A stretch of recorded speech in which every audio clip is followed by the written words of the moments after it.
Hello, everybody. DawgNation.com. Jeff Sintel here with you. And we got a furry friend. For everybody that was at the tailgate, everybody was at the Dog Nation tailgate in the Home Depot backyard, and they were getting on to me. They were saying, we don't see Peaches enough. We don't see PG Peaches enough. Some people are starting to call her PG Peaches. But here's Peaches. She's a happy dog. And why do I have a happy dog right here on the show? Because my friends, I bet each and every one of you guys out there got to be happy dogs this week. I mean, the suggestion box for the Georgia offense, for the quarterback rating, has got to be off the charts this week. Everybody had themselves a great time, a great time. Let me give her a good ear scratch, and then she'll be gone. Anyway, you guys did not come here to hang out with the dog. You guys came here to learn about Georgia football recruiting, talk about the latest and the greatest and everything going on with Georgia football recruiting. Hope everybody's doing great. Hope everybody's doing excellent. Heck of a week so far. We got a lot of stuff on DawgNation. We got a lot of stuff that's going up over the weekend. Samford is coming to Sanford, if you guys can say that 14 times real fast at the tailgate without messing up. You get a 5-star rating for a tailgater as well. So let's talk about this. You know, the show, everybody knows the headline, right? Everybody knows the headline, right? How much? Geez, thank you, man. Excuse you, man. Anyway, the headline is, how much did the priority targets enjoy that 49-3 beatdown of Oregon? And I think, judges, would we say that beatdown accurately describes what the dogs did? What the dogs did to the Ducks and the duck hunt on Saturday. So a few things that are going on. Number one, Georgia's going to host recruits against Samford on Friday. I think you'll see names like KJ Bolden, the 5-star safety 2024 class in town this weekend. You'll see, basically a lot of 2024s, 2025s. That's the really good time to come in right now. First of all, thanks to everybody out there. Hope everybody's doing great. Hope you guys, everybody have a great week. Before the Hedges, his longtime partner is Kroger.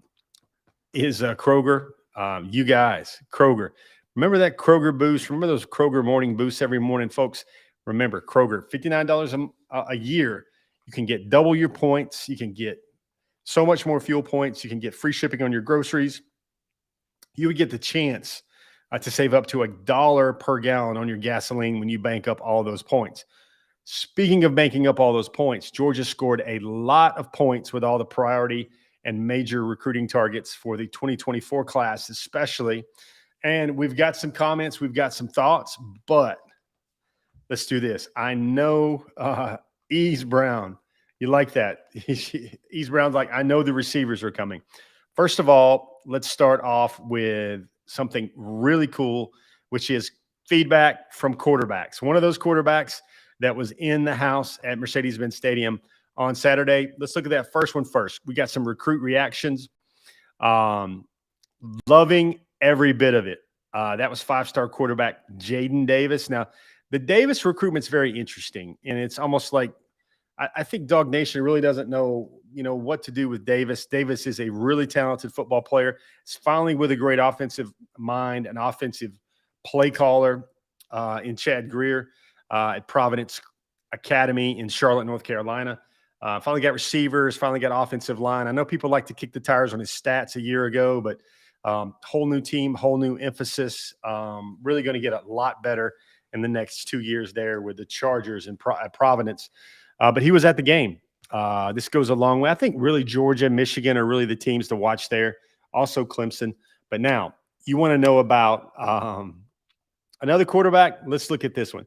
This is the other guy. This was Dogs were impressive yesterday. That offense was explosive. Coach Todd Monken and Stetson Bennett dialed it up. First of all, we have 2 5-star quarterbacks in the 2024 class, and they used the word explosive to describe Georgia's offense against a top 15 team in the opener at a neutral site. I see a lot of guys that are coming through wanting to know comments and everything. Folks, I'm going to tell you, the Justice Haynes stuff, yes, he was at the game. Yes, he was enjoying himself. Yes, he was cheering on the Dogs. So was Caleb Downs. But That's just going to be a mighty hard flip. That's all I'm going to say. I don't see it happening. I kind of keep saying that as professionally as I can, but I don't see Georgia flipping Justice Haynes. I just don't. For a lot of reasons, we've kind of already discovered it. But the main thing is I don't think Justice Haynes is the type of young man that's going to make a decision that he put a lot of thought into and then see a game on Saturday or see a bunch of games on Saturdays and then quickly make up his mind. I don't think that's happening.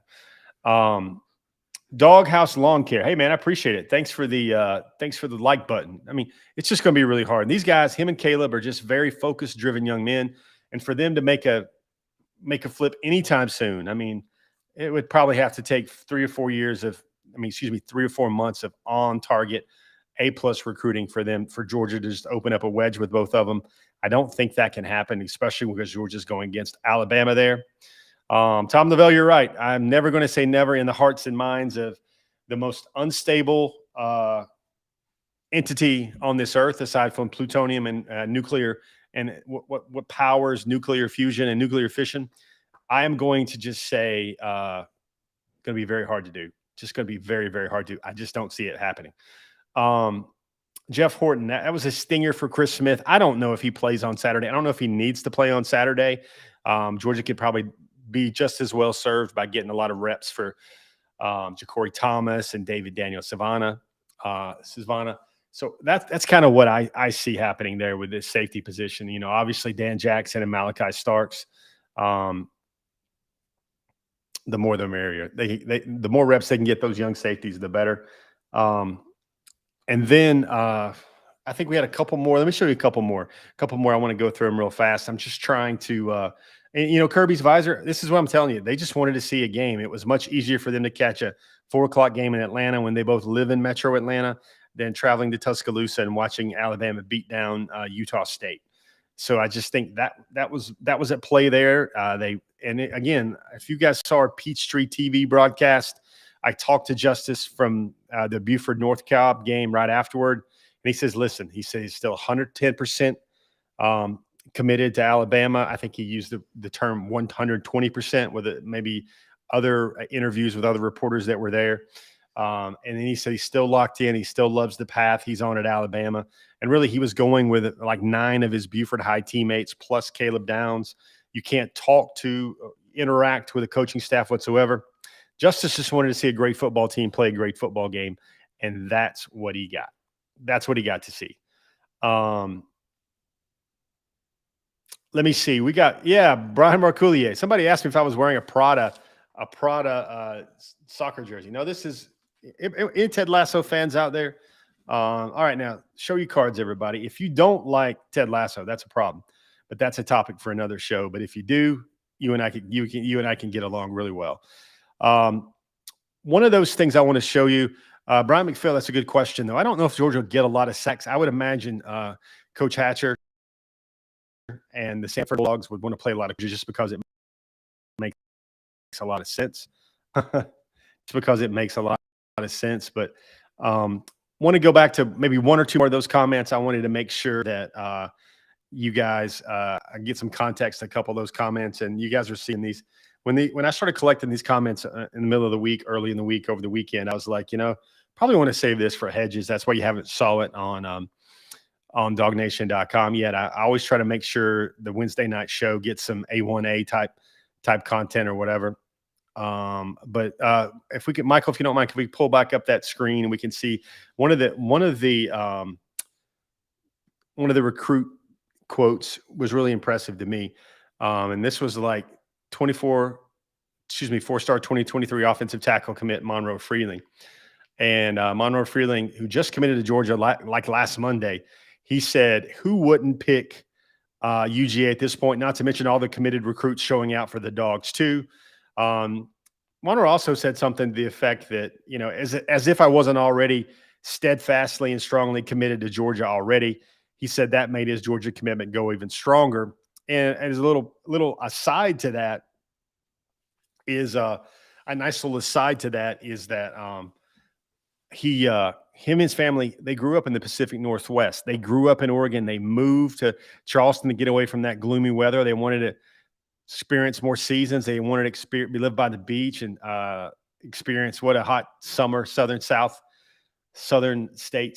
summer was going to look like. So that's what they did. And so we said it was a little bitter, but mostly sweet about how the Dogs just really took down and really eviscerated his old team. Doghouse Lawn Care, another good question. Any recruits going to attend the South Carolina game that Georgia wants to impress at their place?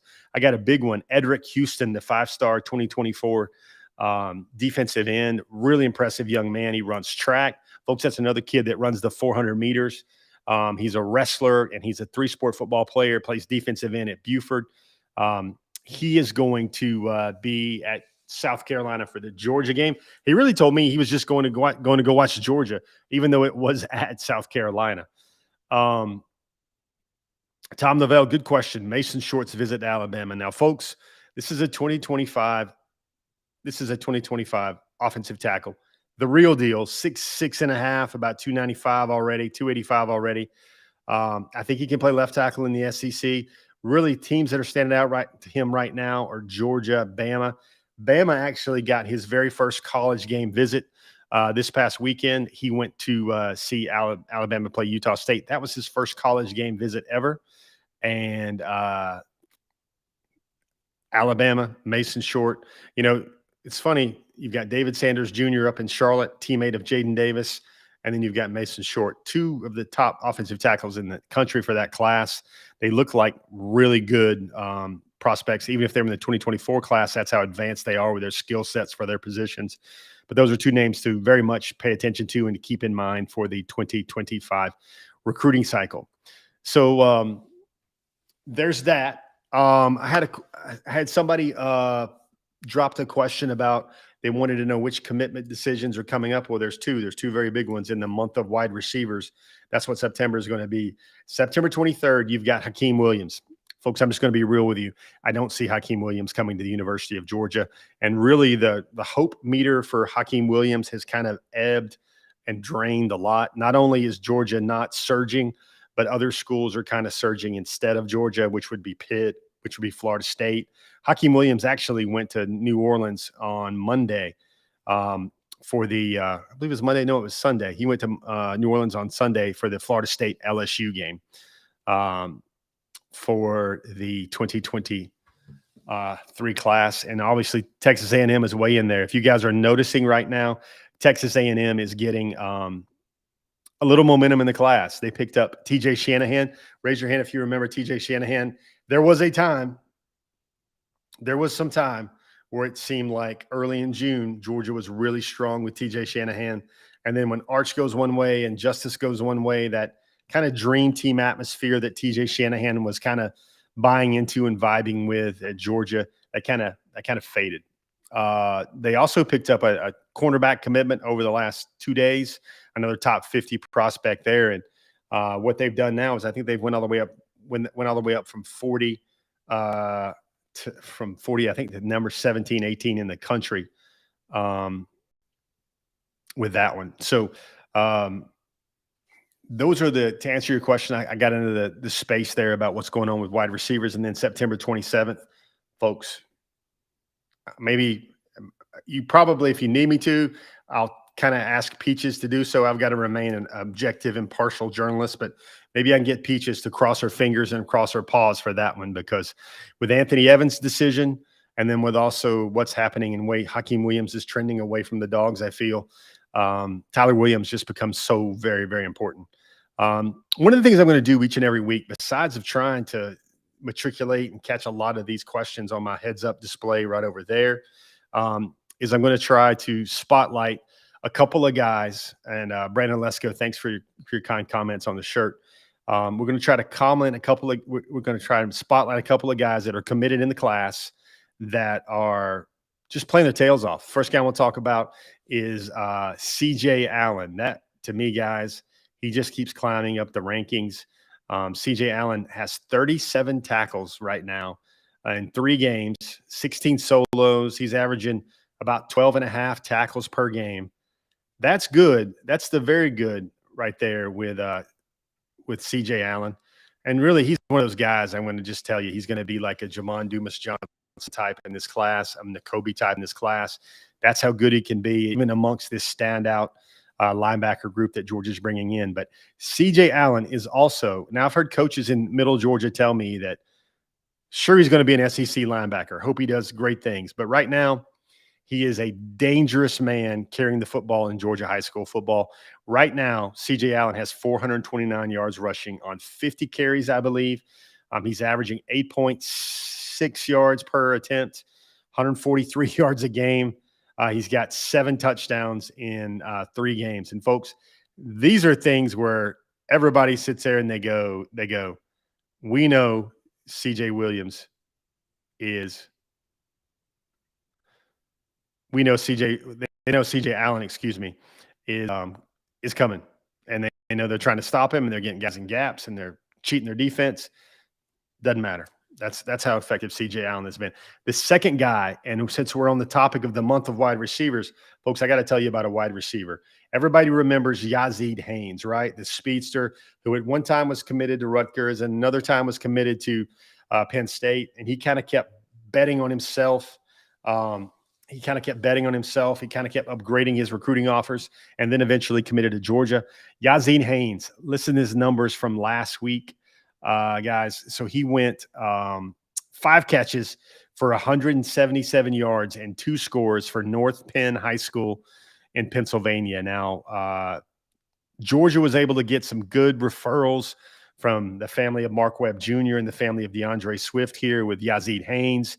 They told him all about the Dogs and what it would be like playing for the G.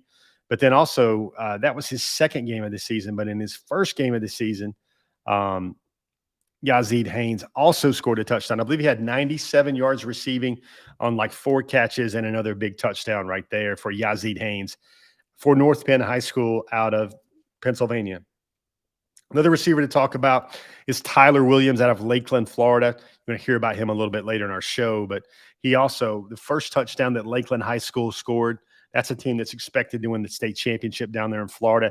They have something like 21, 22 D1 prospects on their team. I think there's 18 of those guys. 17 of those guys are actually seniors.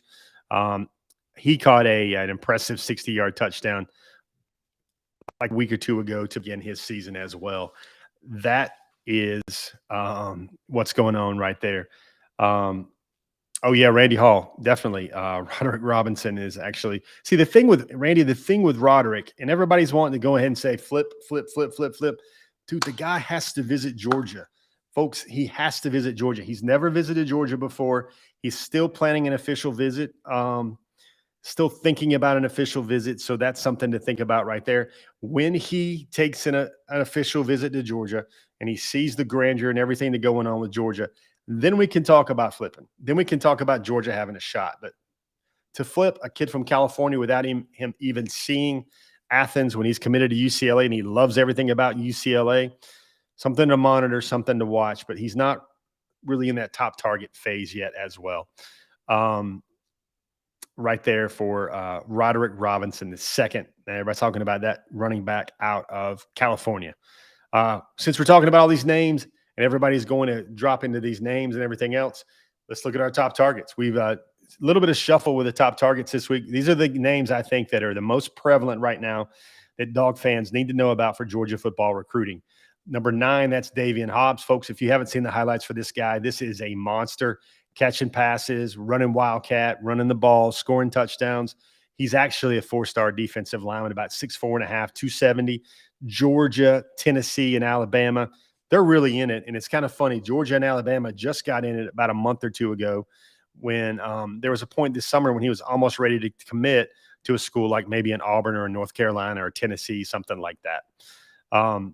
Very interesting right there. Defensive line, folks, it's always going to be important. Hakeem Williams, guys, he keeps drifting. At one point, he was 3. You guys know what's happening. I said it earlier in the show. I'm not shocking anybody. That's where I think Hakeem Williams is at right now. Number 7 is James Smith, Carver High School. He's playing some amazing football right now for Carver and Montgomery. Number 6 is Chris Peel. Chris Peel was also up in Atlanta this weekend to watch Georgia play. Michigan is another school that's kind of big there. I think Georgia's pitch for him is they need to make sure he knows that they just don't see him as a safety or as a versatile defensive back. They kind of see him as a guy that can play corner. And folks, Chris Beal has amazing speed, 4.3 speed, true hand time 4.3 speed. Plays running back for his high school team. Nobody can catch that dude. Number 5 is Quay Russaw. And folks, I'm going to have to probably put something together sometime soon about the highlights he's stacking up right now. He literally looks like a cheat code right now in Alabama high school Class 6A football, wreaking havoc, getting on guys, just having a brilliant start to his senior year. Number four is Damon Wilson. Now, folks, Damon Wilson just took a major official visit to the Ohio State University. And really, that's one of those schools that Dog fans are going to have to watch out for with Damon Wilson. Tremendous football player. He's number 4 on this list.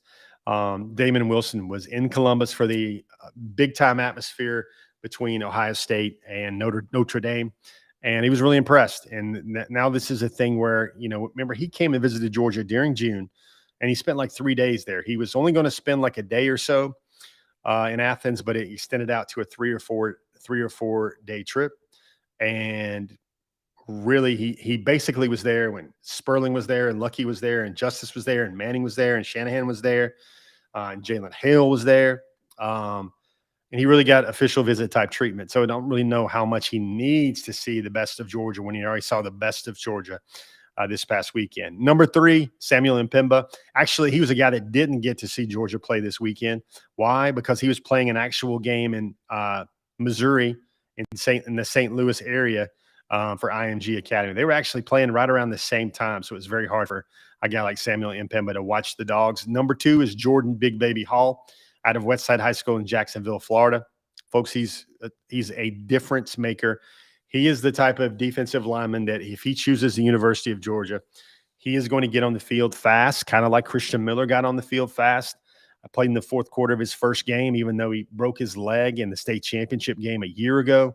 And he didn't even show up in Athens until June. Christian Miller was on the field. Big Bear Alexander didn't play actually against Oregon. I expect Christian and Big Bear and Tyrion Ingram Dawkins to really tear a new one into those Bulldogs, the Sanford Bulldogs this weekend. They're going to get a lot of film. They're going to get a lot of teach tape to work on as well. Big Baby's the type of player can make an instant impact in Athens, kind of like Michael Williams did on Saturday. I'm going to just say it. I was not shocked to see Malachi Starks or Michael Williams play and start and play as well as they did. That was the start there for Michael Williams. If you guys, some quick game interaction here. Did you guys read the freshman report earlier this week? Hope you did, because if you did, you saw something pretty cool in there. You learned about Michael Williams is the first true freshman to start in the trenches. Or first freshman, to start in the trenches since redshirt freshman Azeez Ojulari did in 2019 against Vanderbilt. Here are the list of freshmen, either redshirt or true freshman linemen, because you can throw Tyson Campbell in there as well as a true freshman that started for Georgia as well. But Andrew Thomas started in 2017 as a true freshman right tackle. Isaiah Wilson started in 2018 as a redshirt freshman right tackle. Azeez Ojulari started in 2019 as a redshirt freshman defensive end. And then, Brock Bowers started last year as a true freshman tight end in 2021. And then Michael Williams, a little bit different to be able to do that in the trenches in the SEC. Michael started for Georgia against Oregon in Atlanta. And I think he ended up with a tackle, played pretty well. Going to get so much better during his time in Athens. I think you're going to see Michael in about a month, and he is going to be a wrecking ball against some of those teams in the SEC. He's going to be playing so much better with about 4 or 5 games under his belt. The brightest of futures for that young man, and I would say the same thing about Malachi Starks. Been covering that young man for about three years now, and Malachi's just different, folks. I'm not a click guy. I'm not hey, I'm going to impress somebody with what I know. All I know is that when you're Malachi Starks and you're long jumping 24.9 in high school and you're running a 10.55 in the 100, that's like Champ Bailey stuff, guys. I mean, we talked about what Anthony Evans III was doing, kind of the same stuff, except Malachi Starks is about 6'2" and about 200 pounds now, 205 pounds now, whereas Anthony Evans was about 5'10" and a half and about 170 pounds. That's why Malachi Starks is going to have a great, great career in Athens as well. Got other things to talk about. Let's quickly hit back to that. Those what I call the major food groups we talk about every week. We have the slides and we have the reference material prepared. Let's take a look at that. Other names to take a look at right there. You're going to have Davian Hobbs, the defensive lineman out of Texas. The other guys on the board still have Roderick Robinson on there. We have Jamarian Wilcox on there. We have Samson Okunlola. Georgia's still talking to him. There's still communication back and forth. Four-star edge Tamarian Parker. That's a guy that's going to visit Clemson this weekend, I believe. And there's a new name just to watch because sooner or later Georgia's going to have to make some traction with the running backs that they're looking at during the 2023 cycle. Jordan Louis is a guy who was in Alabama, moved to Georgia this year. He's putting up 200 and something yards per game in Georgia high school football. Currently a 3-star West Virginia commitment right there. There you go. Let's see what else is going on in Georgia recruiting. Let me see. Georgia's now still the number 3 recruiting class in the country, but folks, it is getting very tight. I think Georgia's score is probably only like 2 or 3 points ahead of the number 8 team in the country. That's how bunched up the number 3, 4, 5, 6, 7, 8, and 9 teams are. Georgia has 19 commits, 8 on offense, 10 on defense, 1 special teams. And folks, it is a skewing. You've got only 6 homegrown dogs, 13 out-of-state dogs. That chart there probably needs an update because Jonel Aguero has lost his 5th star. Georgia has 3 out of their top 5 highest-rated commitments are on the defensive side of the ball. Pretty good breakdown right there. Georgia has not offered anyone in the class in a long time. In the 2023 cycle, that is, they haven't offered anybody in the class at this point. And we've got the offer list. Georgia's still at, you can look at that. We try to show you guys that every month. Take a quick glance at it. It shows you the positions that Georgia was really fishing for in this cycle in terms of players. But really, let's just call it what it is. I think Georgia's got to close with a guy like Tyler Williams. They've got to get one of those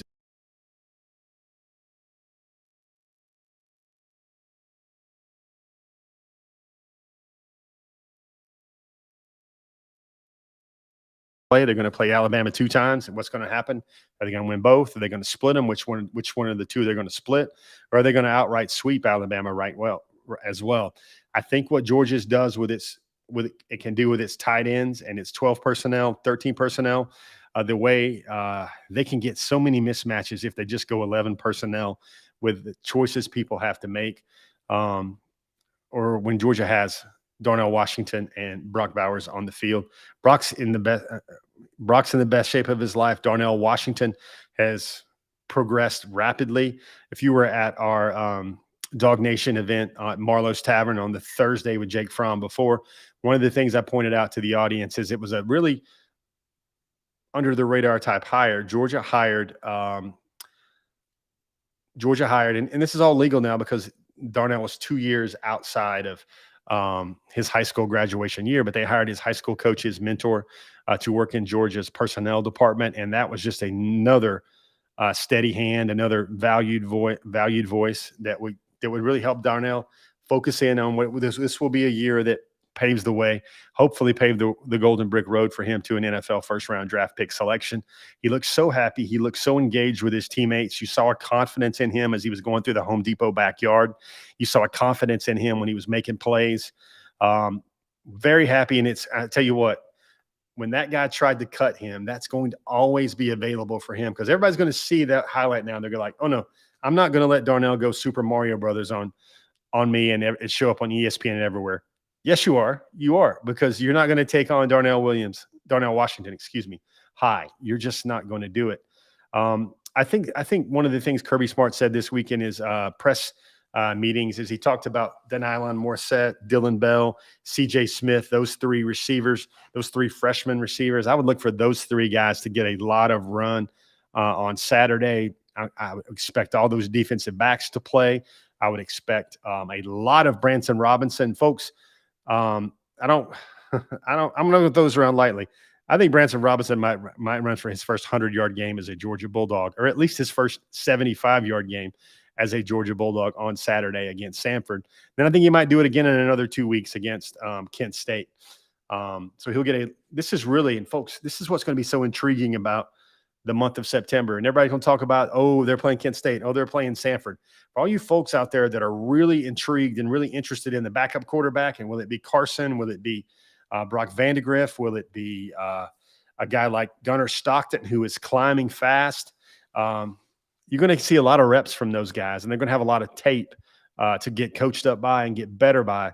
And you're going to see what they're capable of inside Sanford Stadium in a very controlled environment where they're going to be set up to succeed. And, whoever looks the best running the offense, whether it's Brock, whether it's Carson, over the next 3 or 4 weeks, and especially those 2 games, it's going to be indicative of who finally kind of gets the nod as the number 2 quarterback, the clear number 2 quarterback. Carson's in the pecking order right now. He earned that. He got the majority of reps. He got all the reps at quarterback after Stetson took a bow as well. Something to think about. Remember, we had a graphic prepared. That's the September 23rd and the September 27th decision. September 23rd is Hakeem Williams. September 27th is Tyler Williams. Very interesting as well. Tyler Williams has basically, since that graphic, one of the things that's looming is he decided not to take an official visit to Ole Miss this past weekend. He took an unofficial visit to Miami instead. So it really doesn't feel like Ole Miss is going to be able to really get in there and have a good shot at things as well.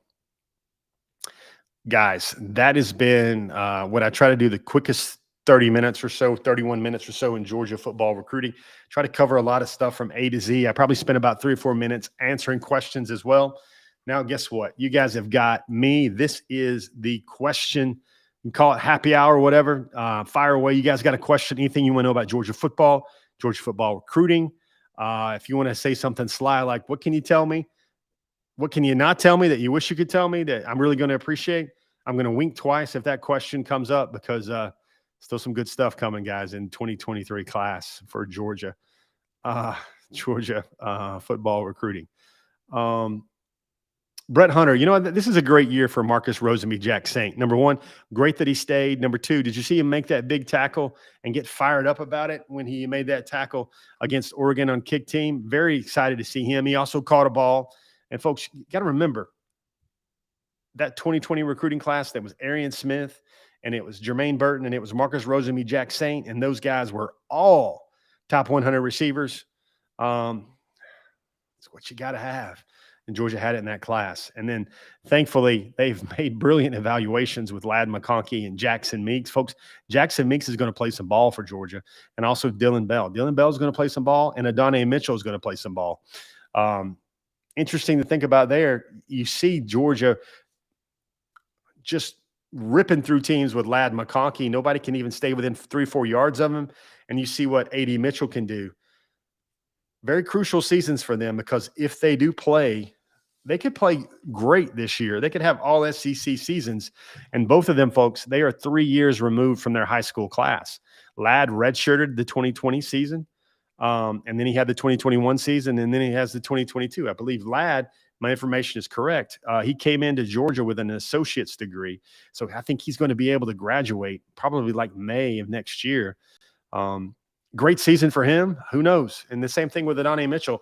Adonai Mitchell, he actually sat out what would have been his true freshman season in the fall of 2020 so he could work on his game. He got with trainers. He reclassified from the 2020 recruit to a 2021 recruit. Love that story about Adonai Mitchell, because if he wanted to stay a 2020 recruit, probably would have wound up at Ole Miss. And he's another guy that bet on himself. Reclassified, worked out, got bigger, faster, stronger, and moved on up George Jefferson style to the University of Georgia. And look how it's paying off. Everybody saw those blocks in the end zone he made on that first touchdown. Everybody knows the touchdown pass he caught as well. Hope everybody saw that as well. I watched that sucker about 15 times. I'm not kidding, because that's the type of football I really like to see. Got to ask you guys this. I try to stay very interactive on my show. What do you guys think about the block numbers? That was really cool. I didn't think it was going to be that cool. I was like, I don't know. I'm not going to try and sound – first of all, folks, those people, those young ladies, those professionals that are into graphic design and know about logos and fonts and everything – great. I get as geeked out about recruiting and football stuff as you guys do about graphic design and fonts, but I wasn't a font guy. And I was like, block font, is it really going to be a big deal? I thought it was cool. I thought it was super cool. I thought it was one of the coolest wrinkles. Like one of the things that looked the best on the field, besides Stetson Bennett and the defense still being fast, and Ladd McConkey and Kenny McIntosh and all that stuff. Look, I think one of the best things, the best looking things on the field on Saturday was that Georgia blocked off font. I really thought they looked great. Michael Norris wants to know. Remember, I'm answering questions. Michael Norris wants to know how many silent commits do I think Georgia has in the 2023 class? I think they have some. Jerome Kendrick says he wants all the smoke. Man, Foster Moss with some interesting commentary as well. David Harvey, that's a football watching man's answer. He said he was too busy watching the game to notice. I noticed because I'm on the sidelines and I've got a 200 millimeter lens and I'm firing off about 12 images per second. And my zoom lens was right. I actually was working with a 400 millimeter lens at the game. But one of the things I do in my spare time is I take pictures for DawgNation as well. Let me see. Things to think about. I know everyone wants to know my travel plans and my schedule.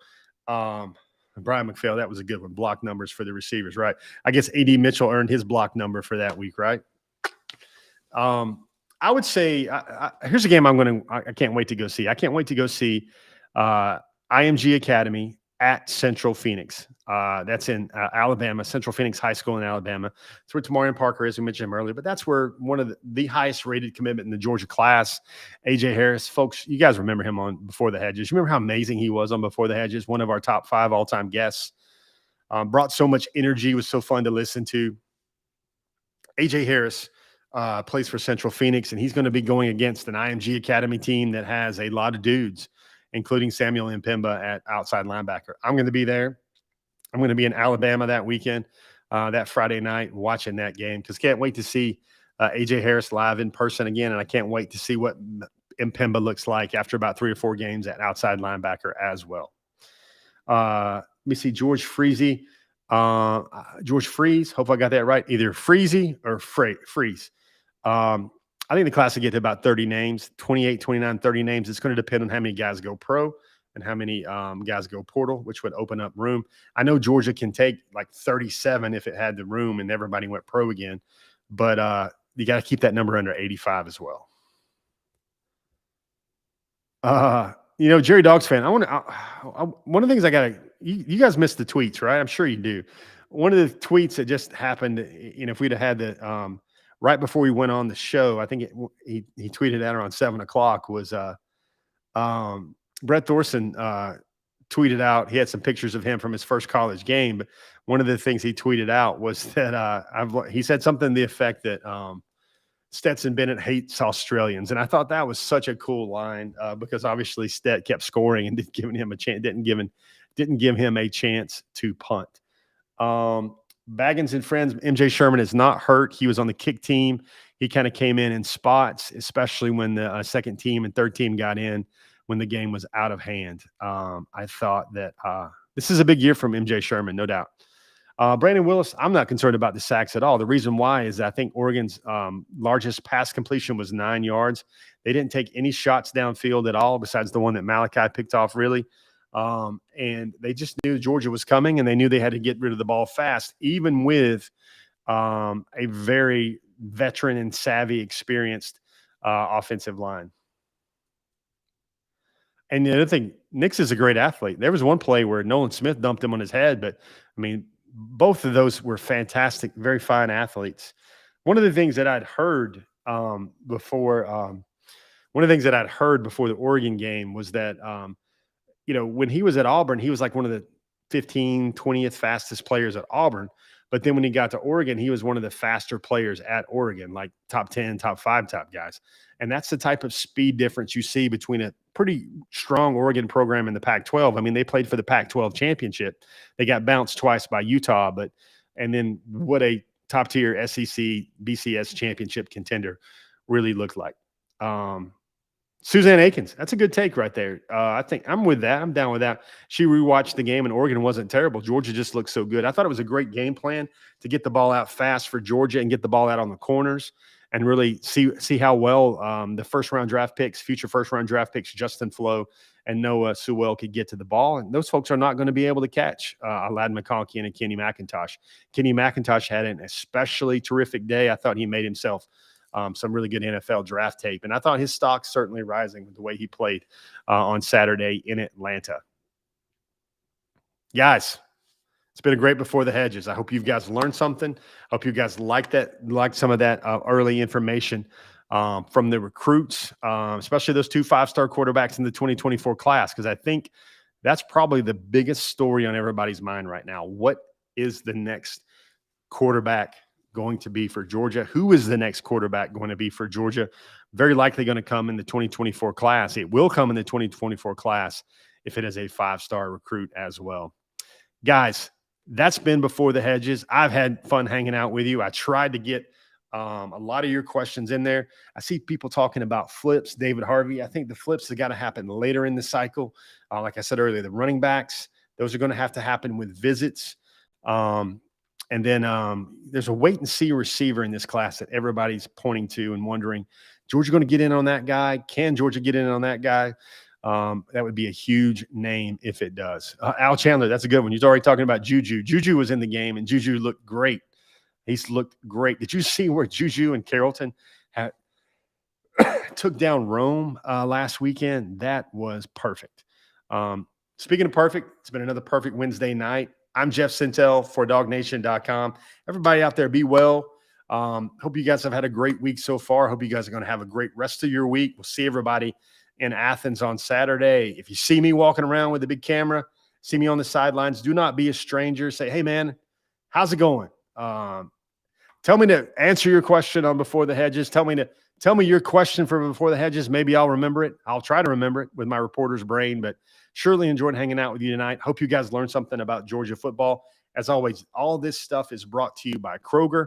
Kroger is your place for summer grilling. Still, hey, Kroger is your place for anything right now. Labor Day grilling, post-Labor Day grilling. Now that summer is kind of behind us and everybody's getting big time into football and big time into running through Kroger, filling up a cooler, filling up the back of your SUV, putting all that stuff together with your chairs and your tables and your tailgates and taking it down to the Classic City this weekend for the first time in 2022, the first home game for Georgia as the national champion since they won the national championship. I can't wait to see it. See you guys there. Everybody be safe. Hug the ones you love. Tell the ones you love them. God bless everybody out there, and we'll see you guys again on the pages of DawgNation.com.